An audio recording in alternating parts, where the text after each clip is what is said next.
रब्बना आतिना फिद दुनिया हसना व फिल आखिरति हसना व क़िना अज़ाबन नार।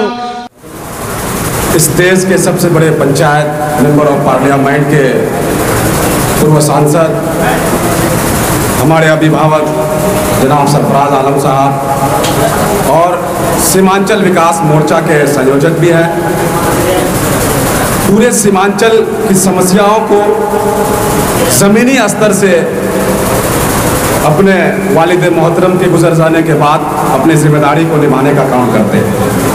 हमारे बीच मौजूद रानीगंज विधानसभा के पूर्व प्रत्याशी अविनाश मंगलम जी, यहाँ पर मौजूद मुखिया जी, सरपंच साहब, तमाम प्रतिनिधि, जनप्रतिनिधि, साथ ही साथ शिक्षावादी और हमारे आगे बैठे हुए सबसे मुबारकबाद के मुस्तहक है। इस इदारे में जो इतने बेहतर तरीके से इस महफिल को सजाया हमारी माँ बहनें मौजूद है, इसके लिए मैं धन्यवाद देता हूँ, शुक्रिया अदा करता हूँ कि आपने सारे चीज़ को त्याग कर तालीम के मैदान को चुना, जो हमारी माँ बहनों के लिए ज़रूरी है।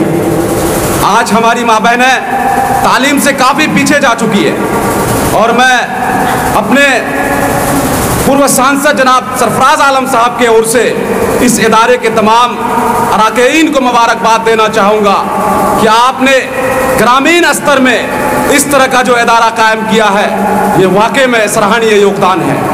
मैं यकीन ही नहीं पूरे विश्वास के साथ कहना चाहूँगा कि पूरे अररिया में हमने इतना बड़ा इदारा, वो ये मतलब इसको क्या कहते हैं, लड़कियों का इदारा नहीं देखा।